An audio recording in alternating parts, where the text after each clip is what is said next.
Using line upon line upon line, precept upon precept, precept upon precept, here a little and there a little. We're going to play the connect the dots game on how Jesus is coming back. Okay. The line upon line, precept upon precept method, here a little and there a little, is basically just putting the verses together that are similar or that correlate to each other or that relate to each other. The second coming of Jesus, there is one verse regarding the second coming of Jesus. There is one verse which reads, I am coming again, and every eye shall see me. I'm coming with the clouds of heaven, and all the holy angels with me, and every eye shall see me. Okay. Now, the angels, let's look at this first and foremost. Just like the angels, Satan's evil angels, they have the power to influence one's mind. Now, so since his angels have the power to influence one's mind, so do God's angels. Okay? This doesn't mean that you can see them, because Jesus said, you have to look at this line upon line, precept upon precept. He said, every eye shall see me. First off, if he's coming with the clouds of heaven, if you just look at the regular clouds, okay, then you see how slowly they move, right? So what is Jesus supposed to be doing? Hovering above the earth with all the angels, and then the world, as the world turns, or as they go around the world, then every eye will see him? No, that's not what it meant. Because if you think about it, everybody doesn't have eyes. There are some people who are blind. Some people don't even have eyes. So that couldn't be what it meant. Now let's look at another verse that's related to this verse, the coming with the clouds verse. Okay. First of all, he was talking about the clouds of heaven. Okay. Now you have to follow me here, because this can be a little confusing, especially if you got your thumb up your butt, if you're smoking a joint or something, or if you're drunk. So try to have a sober mind and try to follow what I'm saying. He said, I am coming like a thief in the night. Now, commonly, what a thief commonly does is they come to steal at night when people are asleep. Okay? Now look at this. The world is in the dark, which represents night. The world is asleep. Not physically asleep, but mentally and spiritually asleep, because the world is so involved with the world that they can't see or recognize. Many people don't even see the signs of the time, which are unfolding and have been unfolding right before the world's eyes.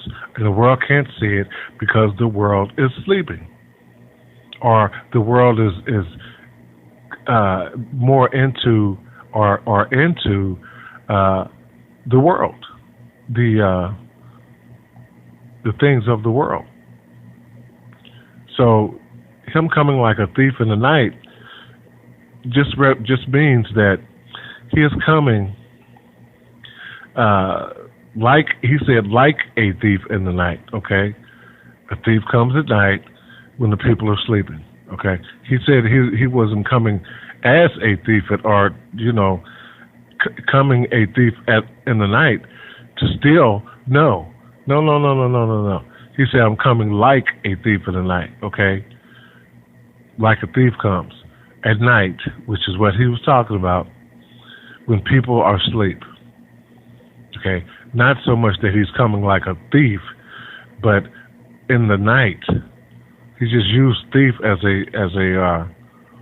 a metaphor, okay? Then in another verse he says, as as lightning flashes from the east to the west, so shall the coming of the Son of Man be. Okay, and that just means fast. Okay, now let me break this down to you. When lightning flashes, okay, it's like a storm. Before the storm, usually there's some lightning to let you know that a storm is coming. Okay, now just look at it this way. He's coming as lightning flashes from the east to the west, which is fast.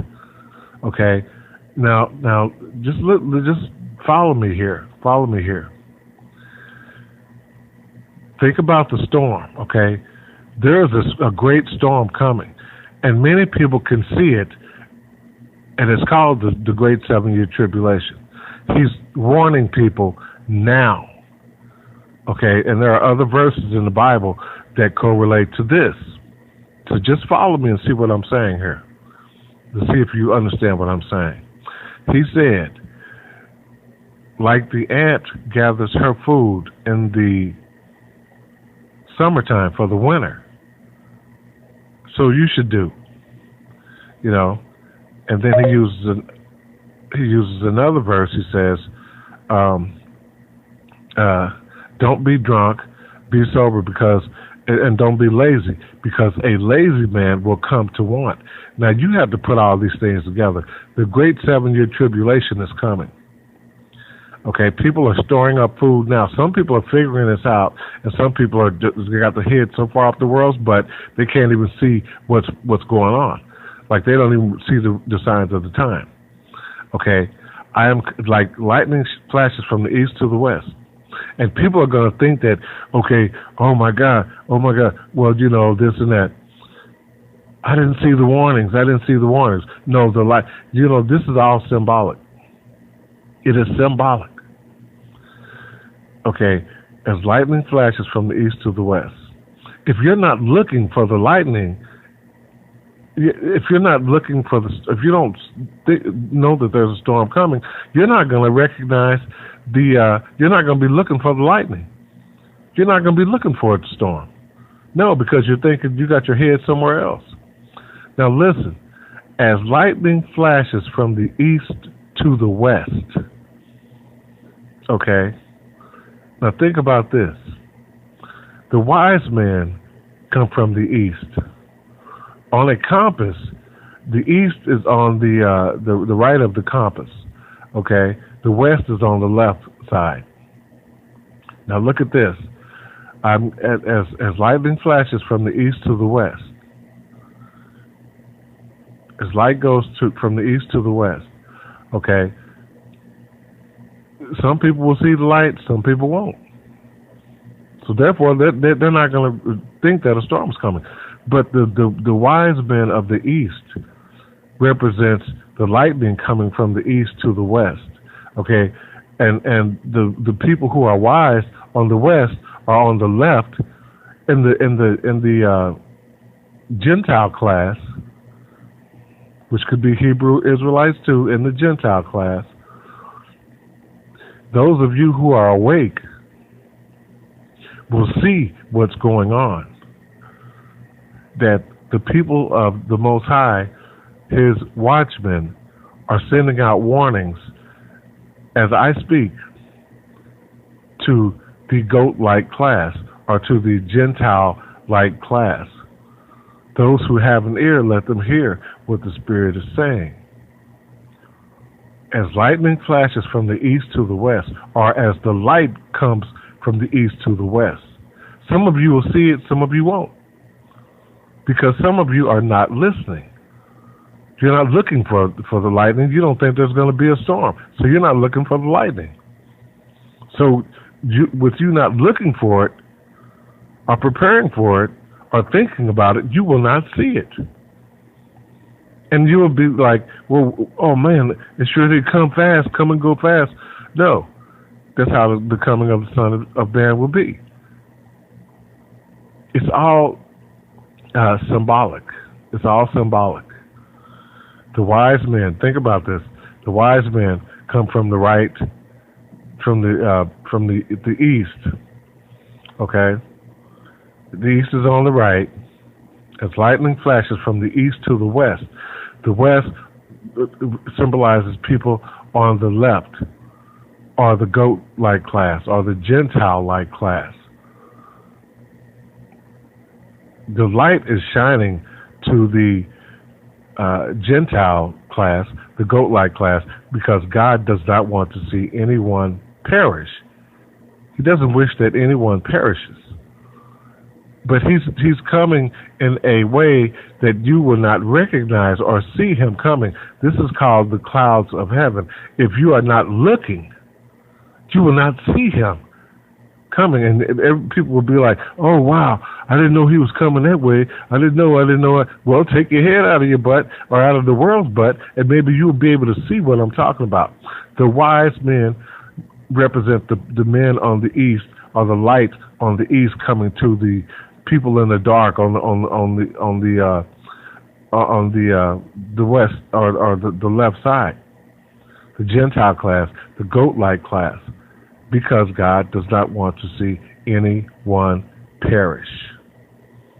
Are you starting to see what I'm saying? Coming with the clouds of heaven, from the east to the west, as lightning flashes from the east to the west, letting you know that with the light, or the lightning, which is it's coming this fast, it's going this fast, a lot of people won't see it. You won't recognize it. There is a storm coming, the great 7-year tribulation, and many of you will be caught up in it. Those of you who are not listening will be caught up in this storm that's coming. Many people are getting prepared for this storm. Just look around, ask around. People are storing up food right now and supplies for this storm that's coming, for the great 7-year tribulation, which will be worse than any other time or times on the face of this earth. So it's best to get prepared for it now. The Lord promises help for those who are trying, or who are interested in salvation, who are listening. But those in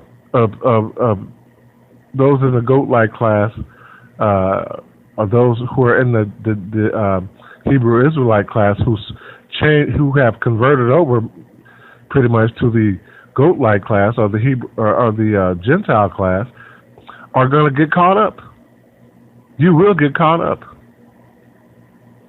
I am coming like a thief in the night, with the clouds of heaven and all the holy angels. You have influences that are good. You have influences that are bad. Just as Satan and his angels can put evil thoughts in your mind, evil thought seeds, Jesus and his angels can put, God's Spirit and Jesus and his angels can put good influences in your mind. Have you ever? It's kind of like that cartoon or the commercial with the one good angel on the left shoulder and the one good angel on the right shoulder and one bad angel on the left, and you get these mixed thoughts, and you wonder what to do. This is why many people end up going to jail and prison and doing crazy things, because they have two influences that are influencing them. You know, you get a thought, well, do this, you know, it's wrong. Then you get thoughts that, no, don't do that. I'm not going to do that. I'm not going to do that. I'm not going to do that. But you know, if your mind, depending on what your mindset is, how much you are into the world, it depends on how much you're studied up. That if you're like more on Satan's side or more about evil, then these evil influences, it will be easy for them to influence you. But if you are trying to stay studied up, or you are staying studied up, you put on the whole armor of God to withstand the fiery darts of Satan. And these fiery darts can be evil influences, evil thoughts that you keep thinking about, and they're fiery. They are fiery. They can make you so mad. They're like fiery darts. People can just come at you. And that's what Satan uses. He uses people. He uses situations. You know, old thoughts, bad thoughts, bad memories. You know, he just uses everything. He knows that the mind is like a mini computer, and every bad thing that you see or that you experience in this world, you will remember. The mistakes you've made, the bad mistakes you've made, the people who have done you wrong, the people who are after you are out to get you. He uses all these things, and they are things that he all these experiences or whatever, what have you, or whatever he's throwing at you or coming at you with are compounded. And then you're thinking about all these things, and the more you think about them, the madder you're getting, and you're tired of people, you're tired of society. Next thing you know, you went and stabbed somebody to death or shot somebody to death or hacked somebody up, whatever. Do you understand what I'm saying?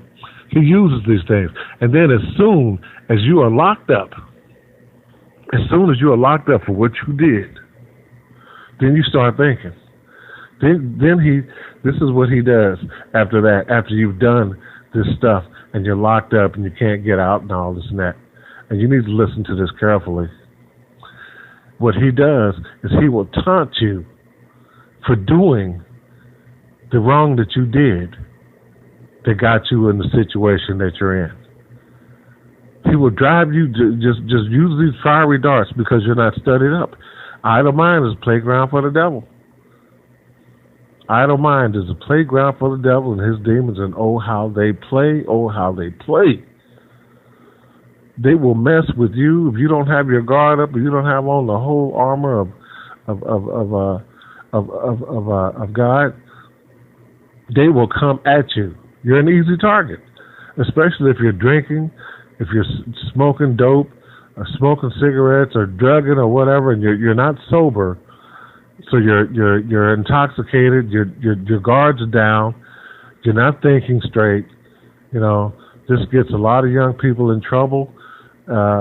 People out drinking and driving, shooting up, popping pills,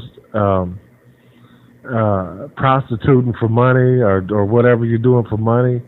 You know, going to gambling all your money off and doing robberies and home invasions and all this and that stuff for money to keep up your drug habit or your alcohol alcohol habit, your cigarette habit. He doesn't want people to know the truth. He does not want people to know the truth that will set them free from all these problems. The truth that will give you purpose in your life. That will make you see why the world is in the terrible shape that it's in. He does not want you to know the truth. As a matter of fact, he will do everything he can to prevent you from knowing the truth. And one of those things is to get you in trouble, put you in jail, have you locked away, There are many people right now sitting on death row or who will be in jail for the rest of their lives. Many young people, many people who've already been there for years and years. That's what he does. He's out to steal, kill, and destroy. He wants to build, and what destroy means is he wants to build your hopes up so high, and then you believe the truth, and then you turn around and go out and do something stupid because you want to follow the world. I just like a dog throwing up, and then going back to eat its vomit. How unbecoming is that? That's what Satan does. He will come at you. That's why you need to stay studied up and get away from people that, they say, bad company corrupts good character. That's exactly right. You get away from these people who are smoking, drinking, drugging, whatever they're doing wrong. You just need to get away from them and get with people who are doing the right thing. And that doesn't mean that you're a wuss. That doesn't mean that you're soft. It means that you're smart. I don't care if you are lonely or whatever. If your kids, if you're not kids, but if your so-called friends run off and they talk about you or whatever, this and that. I don't care if gang members, somebody's trying to initiate you in a gang, don't do it. You can do it, but 9 times out of 10, you're going to regret it. Don't believe the gang hype. You need to get to know people before you hang out with them, or when you hang out with them, if they're not your type or whatever, hey, if it doesn't fit, don't force it. If it doesn't fit, don't force it. Because if you do, you're only going to be hurting yourself in the long run. And if someone's going against the grain of who you really are, you need to get away from those people. If they're going against the grain in any kind of way, sometimes we're going to hit a knot hole or whatever. We're going to hit some rough spots. If you can deal with it, deal with it. But if you keep hitting those rough spots, then you're man. No, you get in where you fit in. Get in what feels right. And if the truth feels right to you, if it's shedding light on your situation or whatever, letting you know you're not the only one who's going through bad times or who's made mistakes. Oh my God, believe you me, you're not the only one there. I was just sitting up earlier thinking about all the mistakes that I've made in my life, and I've made some doozies. Believe you me, I mean, I've made some mistakes to where, I think back on them, and Satan will bring up the mistakes you've made in your life and make you feel bad, make you feel like you're a failure, if you start smoking again or you start drinking again or whatever. You have to pick up where you left off. Don't let Satan, because he's going to try to knock you down every chance he gets. With everything he's got, he's going to bring it at you. And he usually goes through people or memories or whatever. He'll use every trick in the book to knock you down and keep you down. And if you let him get you down, if he gets you down, you got to fight with everything you got. Everything you got. Don't give up, because if you do, he will pummel you into the ground. That means into your grave. He will pummel you mercilessly. That's what he's doing right now. He is mad. He is angry because he couldn't get his way in heaven. He got embarrassingly kicked out of heaven. And well, maybe you don't know, but you know now. And so he came down. He was put in the vicinity of the earth, threw down to the vicinity of the earth, just with Godspeed. Before he knew it, this is what it means. Before he knew it, he was in the vicinity of the earth. Okay, that's how fast he was put out of heaven. It was like Godspeed fast. In a twinkling of an eye, after he lost the war in heaven, he found himself in the vicinity of the earth. That's all that means. That fast. With not a chance of going back to heaven. No way, no how. And he knows that he's going to be destroyed. In time, he will be destroyed, him and the angels. So they are doing any and everything they possibly can to destroy mankind. See, God he is in control, but we all have free will. Because if Satan was in control, if Satan had his way, nothing would exist. He would destroy every one of us if he had his way. But God is in control. People think God is dead. No, God is not the one dead. It's people who are dead. God is watching every one of us. He's watching to see what's in our hearts, what we really want, what we really desire. And the people who are not watching, that's why he's coming like a thief in the night. In his son Jesus, in the Spirit, in Jesus.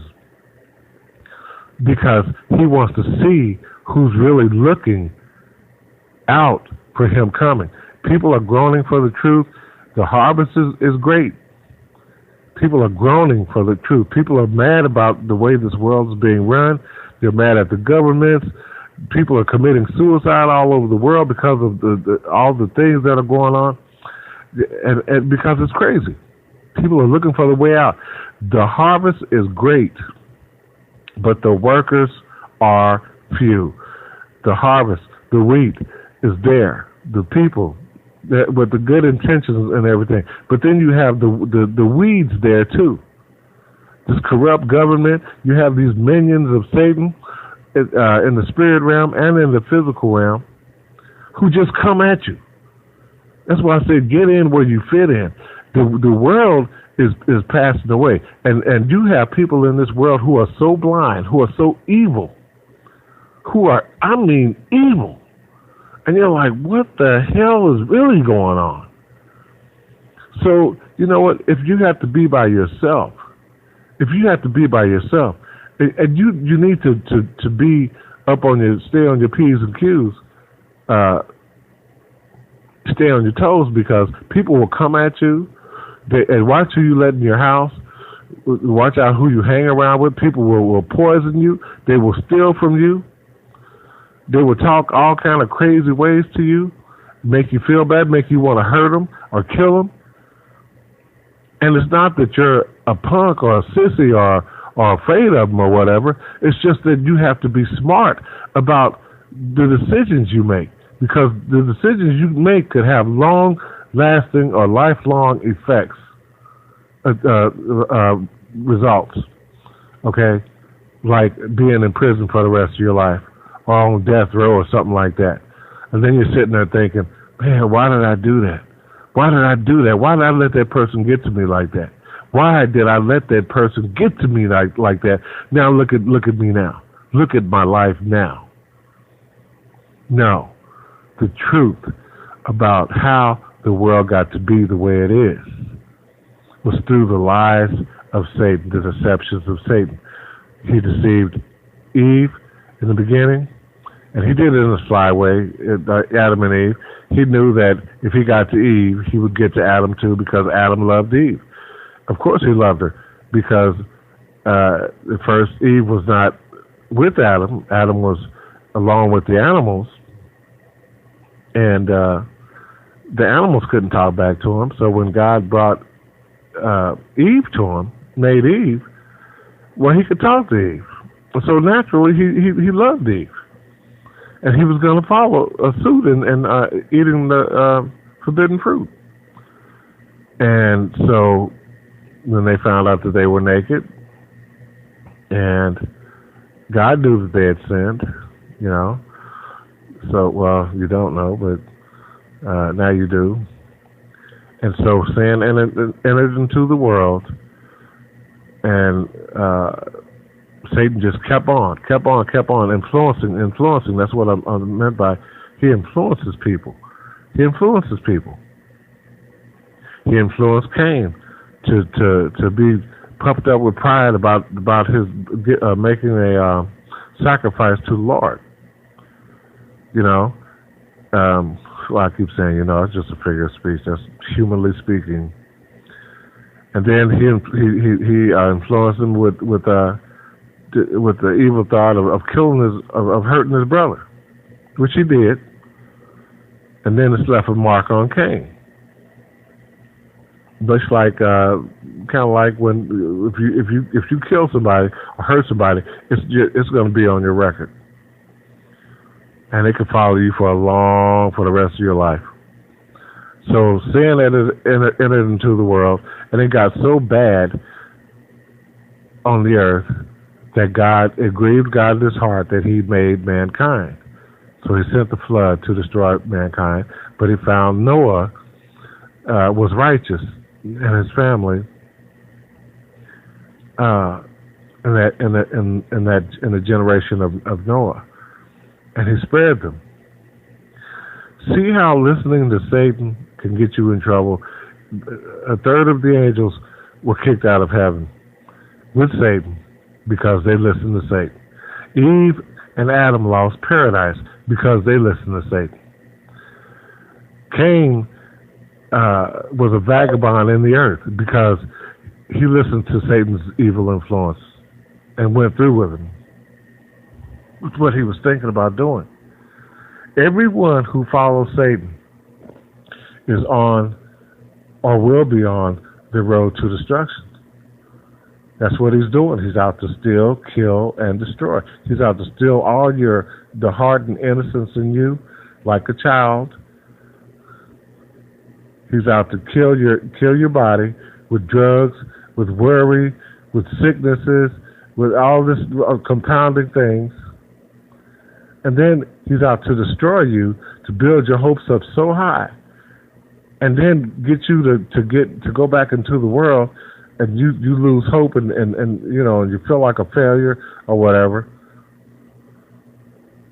And he's out to just destroy your life, to destroy you. Because we have to, and it is hard. It is so hard. And I wish people would realize that we need each other,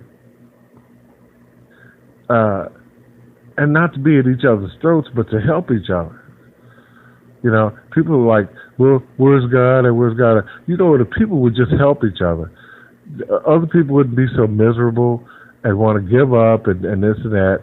Our biggest problem is that we won't help each other. We won't share the truth with each other. We're afraid what the rest of the world's going to say, what our families will say. You know what Jesus said? He who loves the world more than me, or father or mother or sister and brother or whatever thing there is that they love more than him is not worthy of him. So if we trade the worldly things for the good spiritual things, which is our belief and faith in Jesus and God, then we and like I said, it's hard, but you can't give up. If you give up, it's just like saying, well, what's the use? What's the use? Like I said, Satan can make you think of so many things. Oh, he can bring up every little thing, everything that'll hurt you, make you think, make you want to give up.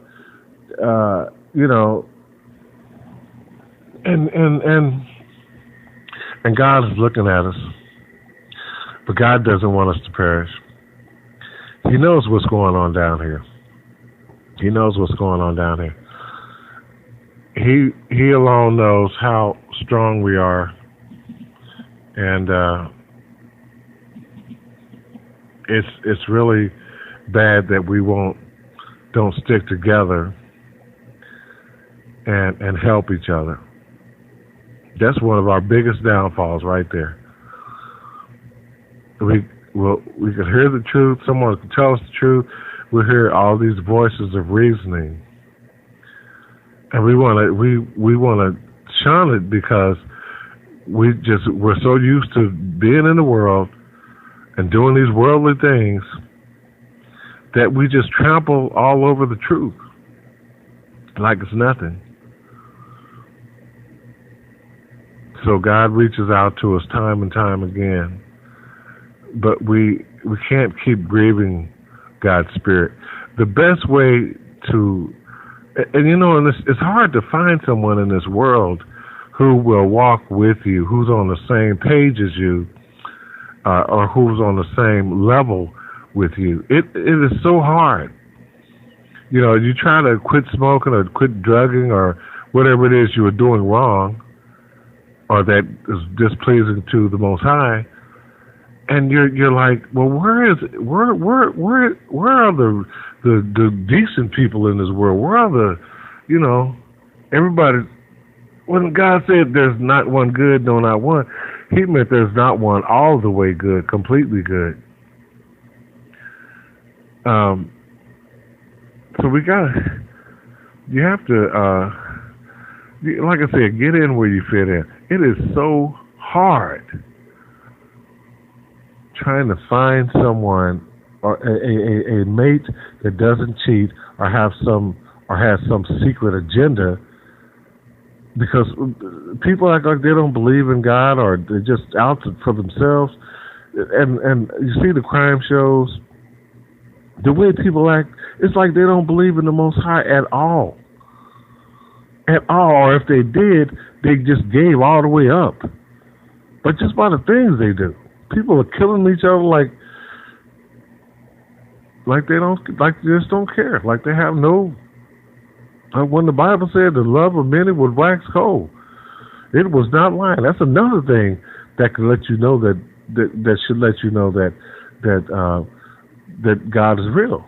The Most High exists, just from the signs of the time that have come true and are still coming true. If I didn't believe in the Most High, if the Most High, if the truth wasn't in my heart, and I didn't have any affection for mankind, why would I be doing this?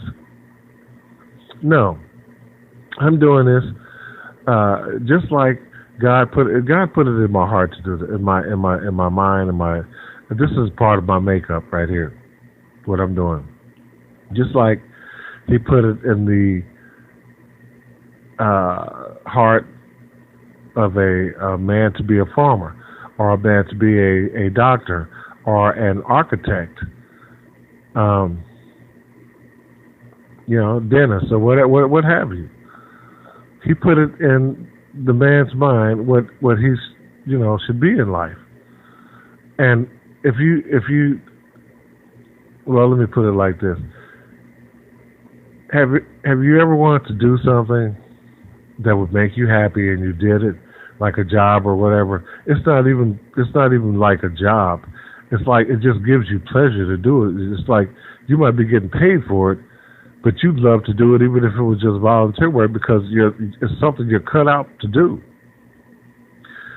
And it might not be 100% easy or just the way you want it to be, but it's so close to how you want it to be that you're content with doing it. Me, myself, these talks are like a challenge to me. It's like writing songs and poetry and writing letters to editors of newspapers to be printed, and just like projects that I'm interested in doing, arranging music and singing. And see, it's so easy to get caught up in this world. It's so easy to get caught up in this world. But one thing I realize, and you probably do know this, is that you can be more content alone. I'm more content by myself than I am with people around me, because at least the people that I've known so far. Because when I'm home by myself, I don't have to worry about anybody stealing from me. I don't have to worry about anybody poisoning my food. I don't have to worry about someone cutting my throat to death or stabbing me to death.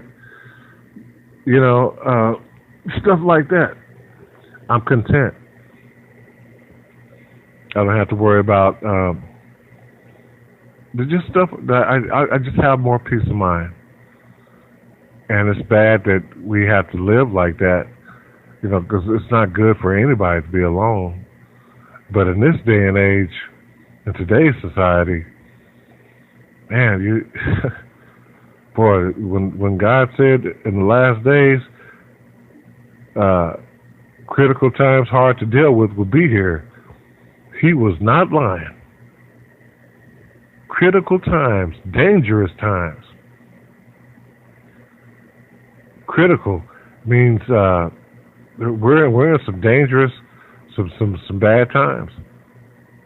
You go to the hospital, or you hear about people going to the hospital, and they say sometimes that, well, this person is in critical condition.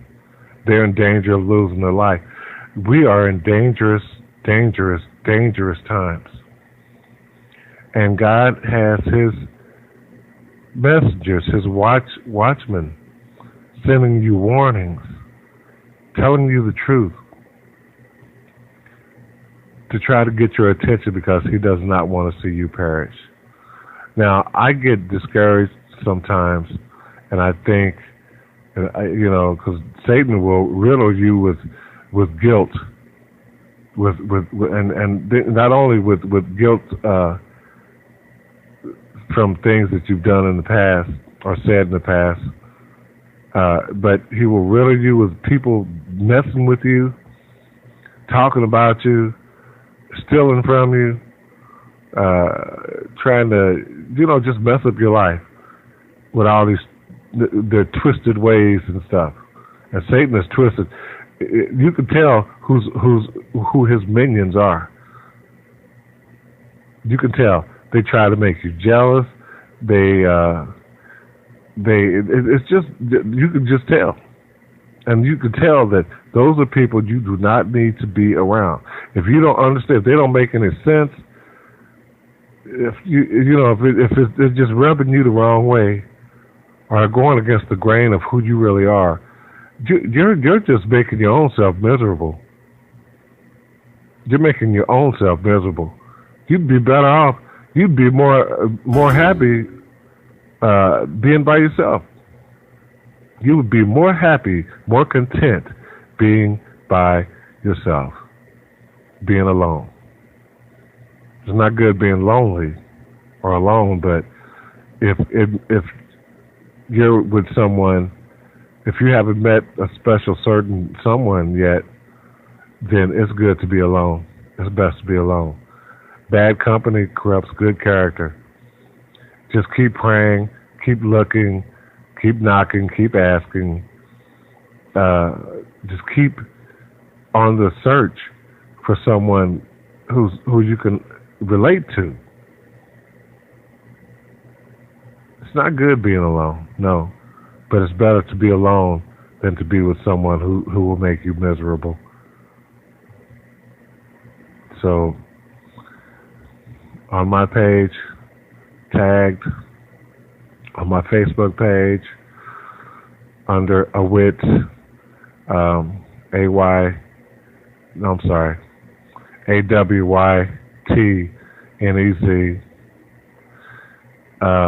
and then there's one, AYE, WYT. Then I'm on YouTube. You'll see me on there. All you have to do is pull up my name. My name is on my page, on all my pages. Just pull. You'll see different talk videos, and I'll tell you right now, they're not all Hollywoody, and they're not scripted out. Sometimes, and I've said this before, sometimes I clear my throat in them. Sometimes I'm coughing in them. Sometimes I'm even eating in them. But they're real. They're real. and I don't. Maybe one or two I went back and edited, um, but and then there was one I did that sounded scripted because I was reading it from some verses from the Bible. But and they may sound a little rough, but they're real though. That's the whole thing. I'm not going to talk to you like I'm not going to tickle your ears. I'm not a false prophet preacher. I don't consider myself a teacher, but I do use the tactics of a teacher in that I'm repetitious in some of my talks. Sometimes you hear me say the same thing, and it's basically because it's going along with something else, and it's good to be repetitious like that because that's the way you learn. That is the way you learn. If you hear something over and over again, like a telephone number or someone's name, if you're interested, you'll pick up on it. It's like a song or the words to a song or a movie that you really like. You will pick up on it. You'll remember someone's name if you're interested in a person. You will remember their name. You may have to ask them once or twice, but you will remember their name eventually. So the same thing with a telephone number. It's just you have to be interested in that person or in that thing, whatever it is. Okay, so this has been another one of my talks, and I have two other talks. I'm just going to name this one I Am Coming Again Part 3 because I have I'm Coming Again Part 1 and I Am Coming Again Part 2, but there were some other things I wanted to add, and this talk here no doubt will have things that I've said in there are things I've said in this talk that are in parts 1 and part 2 of I Am Coming Again. And I may have left something out. I hope I didn't, because if I did, there's going to be a I Am Coming Again part 4. I'm just and on my pages, there are truth talks. If you listen closely and keep listening and listen over and over, because they're recorded on there.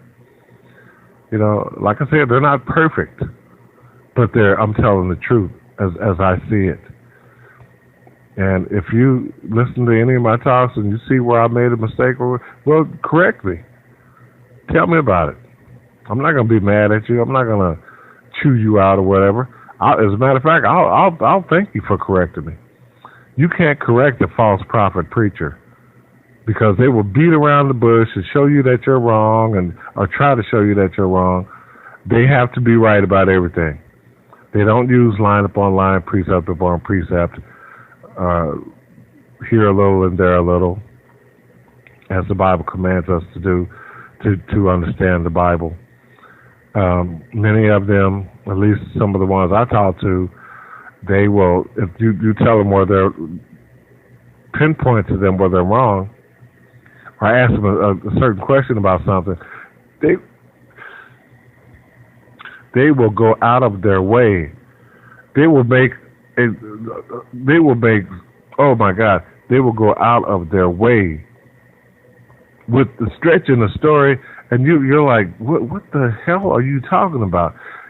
Trying to make something fit that doesn't. It makes no sense. But they will go out of their way to try to make something. Well, it's like this, and it's like that, and you know what time it is. No, it's not like this. It's not like that. You are making something. You are trying to make something fit that doesn't fit. That makes no sense what you're talking about. These are false prophet preachers. They will tickle your ears. They will, I think full collection plates have something to do with that. And not wanting to be embarrassed when you point out to them where they're wrong has something to do with that. It's ridiculous. Listen to the truth. It's not going to come to you all glamorous. I mean, some that when they're telling you half truths, and they're mixed with they're telling you stuff that are lies that are mixed with the truth. Yeah, it's going to look like it's the truth. Yeah, it's going to look like that, but it's not good. These are called false prophet preachers, and they will have their place in the lake of fire and brimstone. Revelation teaches us that, tells us that. So you have to be careful who you follow. If you do want to get into, if you're interested in saving your soul, you be careful who you follow, who you listen to, or who you believe in. Just because the rest of the world might believe in them, that's one thing you have to do is get away from the rest of the world and think. Go somewhere and think. Just because everybody else believes the lie doesn't make it the truth. It does not make it the truth. So one person can believe the truth and everybody else can believe the lie. But that one person who believes the truth, you stick with you stick with the truth. If that's what you believe, you stick with it. Just because the rest of the world believes a lie, that doesn't make it right. That doesn't make it the truth. It doesn't make it good to follow the rest of the world who believes a lie just because the rest of the world's following it. Okay, that's my talk. And I hope you enjoy it. I hope you listen to it again if you need to. It's free to listen to. Nobody's asking anyone for any donations or anything. This is coming straight from the heart. And it's the truth. And I hope that it sets you free. If you listen to it again, if you need to, and you feel that it's something tugging in your soul, like this is the truth. This is part of the truth. Then go with it. Go with it.